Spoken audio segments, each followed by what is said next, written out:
अस्सलाम वालेकुम दोस्तों। आज तो आपको दिखेने पैं सिंध दा एक गाँव है हैदराबाद सिंध दे नाल एक गाँव है खटियार। अज गाँव दा नज़ारा दिखेने असीं तो दोस्तों ये देखिनो ज़मीन तो आपको नज़र आंदा पियो सी इहदे विच पौधे छोटे छोटे नज़र आंदे पए सन। ये खरबूजे लगे पैन, ये खरबूजे दी काश्तकार थी पई सी दोस्तों। ये देखिनो खूबसूरत नज़ारा वल तो कोई बी चीज़ दिखे नहीं थी। ये सामने देखिनो ये खंभा नज़र आंदा पिया सी। ये एल गैस की कंपनी लगी पई थी। इत्थां तेल गैस पे निकले न कुआं कढ़ने पैन। और दोस्तों ये देखिनो ये गंदों में वे एक खटियार गाँव है सी सामने ते ये रोड वे सामने। असां में बाहर निकले हैं दोस्त दे कट्ठे।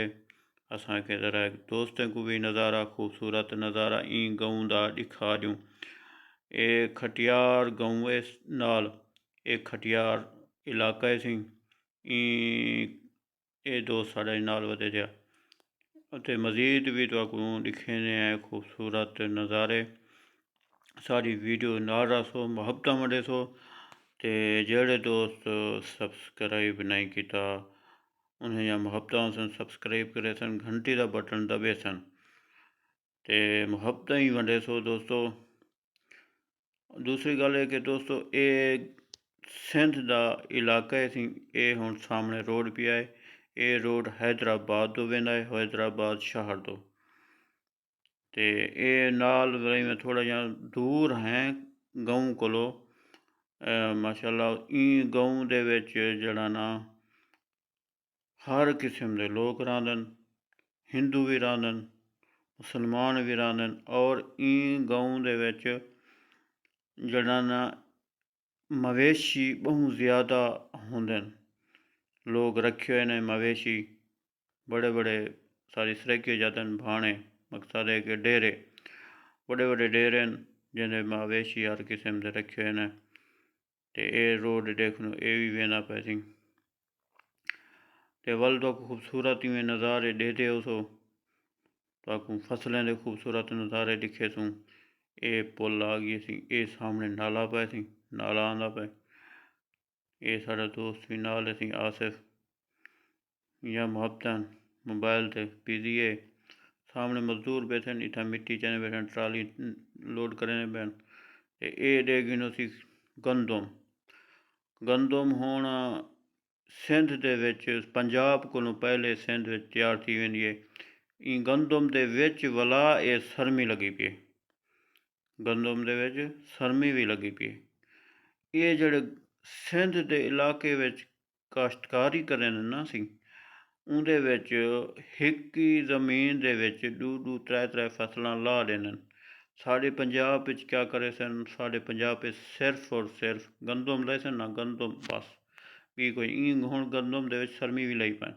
अच्छा ये हुण गन्ने दी काश्त ये गन्ना काश्त थी गए हुण ये दोबारा गन्ना पैदावार थी ना पे वला दोबारा थी ना पे गन्ना तैयार वला थी ना पे। ये देखनो सी ये खूबसूरत नज़ारे मज़ीद तो लिखे दूँ ते ई इलाके विच जिहड़ा ना तेल गैस की दरियाफ्त थींदी पई है। तेल गैस भी इंदे विच का मकसद है निकले ने पैन कुआं शुरू किया इन्हें ते ई इलाके सिंध हैदराबाद इलाके में तेल गैस भी बहु है माशाल्लाह। ये सारा दोस्त भी आना पे देखने से आसिफ खान या मुहब्बतन असाई में बाहर निकले हैं थोड़ी देर वास्ते भी चलो मैं दोस्तों को भी नज़ारे दिखा दूँ।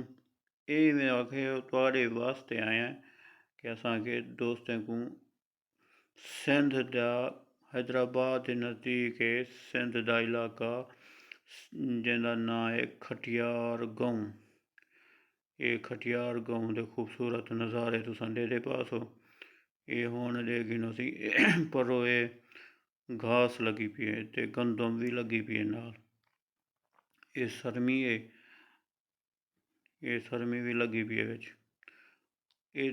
ये हुण देखिनो घास आ गई है सारी सराइकी जादन बरसीन ये बरसीन की काश्त थी पई सी। मज़ीद तो मैं दिखेंदे सो नज़ारे खूबसूरत। ਇਹ ਸਾਡੀ ਸਰੈਕੇ ਜਿਹੜੇ ਪੱਲਾ ਲਈ ਇਹ ਚਾਵਲ ਕਾਸ਼ ਜਿਹੜਾ करे ना असां को सरैके सरियां ते ये पलाली वल इकट्ठी थी पई इत्थां भी गन्ने की काश्त थी है गन्ना हुण चाह किथे ने वलाए हुण दोबारा थींदा पे मज़ीद तुहाकू वलाग जड़ा ना कमांद भी आदन कमांद तुहाकू लिखे ने है गन्ना वो भी इत्थों खड़े थे हाली इकू कट्टिया कोनी फैक्ट्री दे कोने नहीं था ये लेकिन खूबसूरत नज़ारे घास के एलगेंस कंपनी भी सामने तो नज़र आती पई है इवें दोस्तों मुहब्बतां वड्डे तो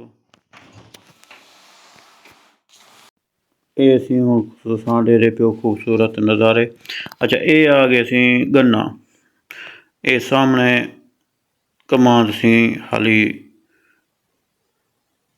कट्टिया कोने फैक्ट्री ते हाली कोने नहीं था हाली कटाई शुरू करे सन हाली ये बच्चा खड़े